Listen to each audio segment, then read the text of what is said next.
जय हिंद दोस्तों।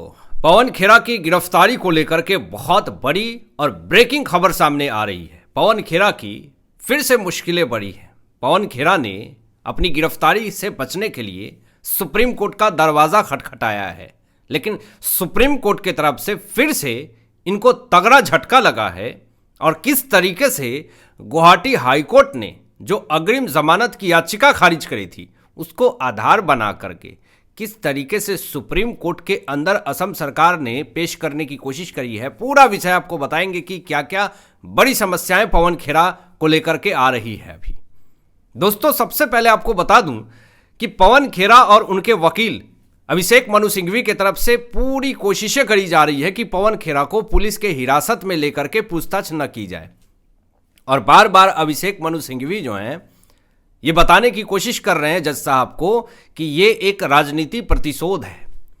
और अब बड़ी खबर ये है कि गुवाहाटी हाईकोर्ट ने जैसे ही अग्रिम जमानत की याचिका खारिज करी, उसके बाद पवन खेरा और अभिषेक मनु सिंघवी को ये लगने लगा कि अब पवन खेरा की गिरफ्तारी तय है।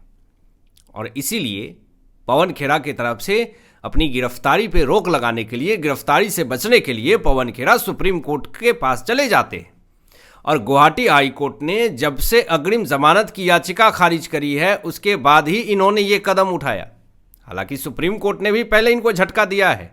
जो तेलंगाना हाई कोर्ट ने इनको अग्रिम जमानत दी थी 1 सप्ताह के लिए, सुप्रीम कोर्ट ने ही कहा था कि कैसे आपको अग्रिम जमानत दे दी। उस अग्रिम जमानत की याचिका पे रोक लगा दी सुप्रीम कोर्ट ने ही, तेलंगाना हाई कोर्ट के। तो फिर ये असम की अदालत में आए, गुवाहाटी हाई कोर्ट में। अब जब गुवाहाटी हाई कोर्ट ने अग्रिम जमानत की याचिका खारिज करी तो इस फैसले को चैलेंज करने के लिए इन्होंने सुप्रीम कोर्ट का दरवाजा खटखटाया है। आपको बता दूं, जो बड़ी खबर यह है कि गुवाहाटी हाई कोर्ट ने मानहानि का मामला नहीं माना है इसको।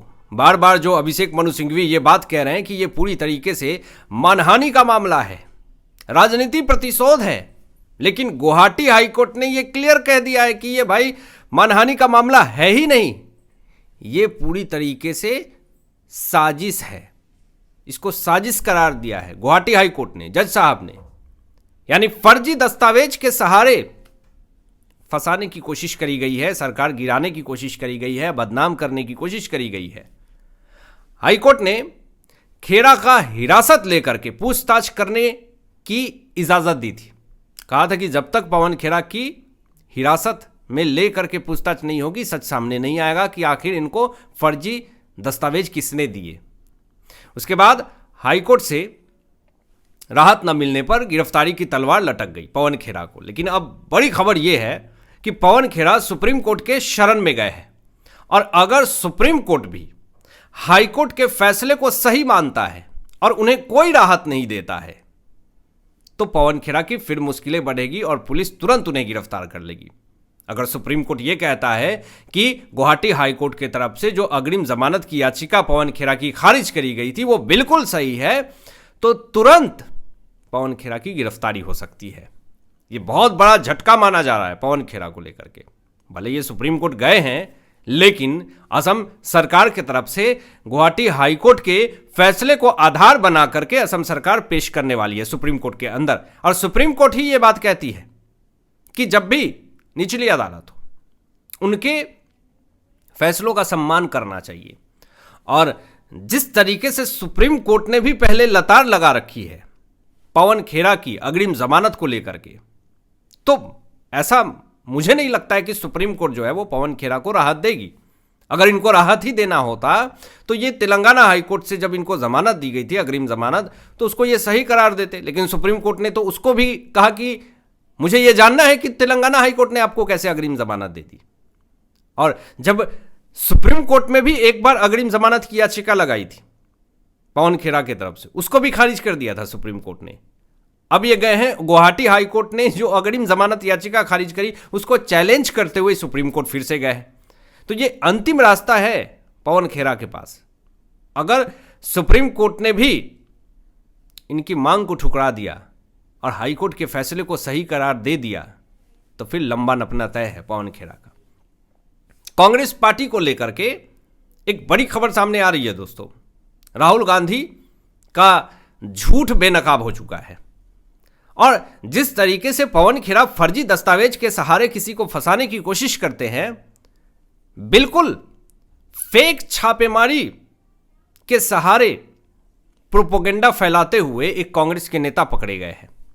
आप मामला सुनकर के हिल जाएंगे जब मैं आपको बताऊंगा। तमिलनाडु से बड़ी खबर सामने आती है। तमिलनाडु के अंदर विधानसभा चुनाव को लेकर के प्रचार प्रसार चल रहे थे और उसी बीच में तमिलनाडु के कांग्रेस नेता, तमिलनाडु के कांग्रेस अध्यक्ष ने अपने घर पर आईटी इनकम टैक्स डिपार्टमेंट की रेड की झूठी खबर फैला दी एक्स पर, न्यूज़ पर, पूरे सोशल मीडिया पे कि देखिए सेंट्रल गवर्नमेंट की एजेंसियां, देखिए सरकार हमारे घर के अंदर आयकर विभाग घुस गई है, छापा मार रही है, ये कर रही है, वो कर रही है। झूठी खबरें फैला दिया इन्होंने और ये कहा तमिलनाडु कांग्रेस अध्यक्ष ने कि चुनाव प्रचार करने से हमें रोका भी जा रहा है। अभी इससे क्या फायदा तमिलनाडु के कांग्रेस अध्यक्ष को मिलेगा ये मैं आपको बताऊंगा, लेकिन इनका झूठ का जो पुलिंदा है ये जरा समझिए। ये तो कह दिया आयकर विभाग आ गए हैं, छापा मार रहे हैं, चुनाव करने से रोक रहे हैं, प्रचार नहीं करने दे रहे हैं, तमाम चीजें सोशल मीडिया पे इन्होंने वायरल कर दी। अब जब ये बात पता चली आयकर विभाग को, इनकम टैक्स डिपार्टमेंट को, कि भाई हमने तो कोई छापा मारा ही नहीं है, तमिलनाडु के कांग्रेस अध्यक्ष के घर पे अपने डिपार्टमेंट में क्रॉस वेरिफिकेशन किया कि कोई गया है क्या छापा मारने, तब इनकम टैक्स डिपार्टमेंट ने इन दावों को पूरी तरीके से खारिज कर दिया, गलत बताया। और आयकर विभाग ने कहा कि हमने तो कोई तलाशी या छापेमारी की ही नहीं और नहीं करवाई है। यह ऑफिशियली आयकर विभाग को आकर के कहना पड़ा।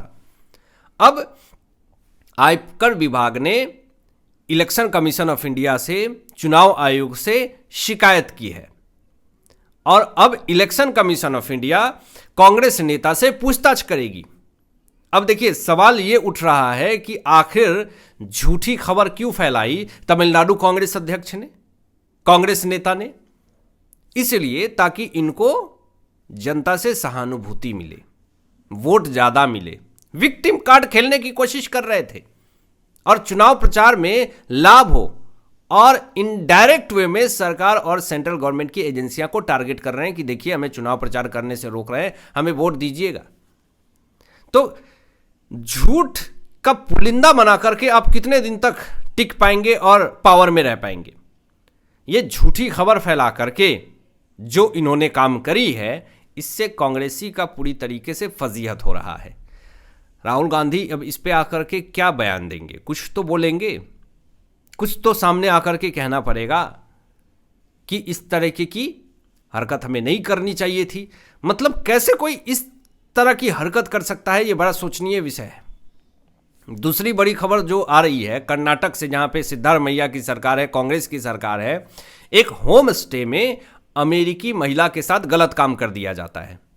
बताइए, अतिथि देवो भव, अतिथि का सम्मान होना चाहिए, अतिथि भगवान के समान होता है। अमेरिका से आता है कर्नाटक में और एक महिला बाहर से आई है, होम स्टे में रुकी है और उसके साथ गलत काम कर दिया जाता है। आप लॉ एंड ऑर्डर की बात करते हैं, आप लोकतंत्र की बात करते हैं, संविधान बदल दिया जाएगा। कर्नाटक में आपकी सरकार है, वहां पे अतिथि सुरक्षित नहीं है, वहां की जनता कैसे सुरक्षित होगी? ये सबसे बड़े सवाल है। हालांकि जो अमेरिकी महिला के साथ गलत काम किया गया, उस आरोपी का नाम ब्रिजेश कुमार है, जिसको गिरफ्तार कर लिया गया है और यह आरोपी झारखंड का है। अब कर्नाटक में कांग्रेस की सरकार होते हुए इंटरनेट के ऊपर प्रशासन पर सवाल उठ रहे हैं और लोग सवाल का जवाब मांग रहे हैं राहुल गांधी से कि जो बार बार बीजेपी के ऊपर आरोप लगाते हैं। तो अब आपके स्टेट में तो खुद महिला सुरक्षित नहीं है, इस पर क्या कहेंगे राहुल गांधी? अब सवाल का जवाब देना पड़ेगा राहुल गांधी को। आपकी क्या सोच है? इन तमाम विषयों पर अपनी विचार व्यक्त कीजिएगा। मिलते हैं लेटेस्ट ब्रेकिंग एनालिसिस के बाद। तब तक अपना ध्यान रखें, ख्याल रखें। सत्यमेव जयते। जय हिंद।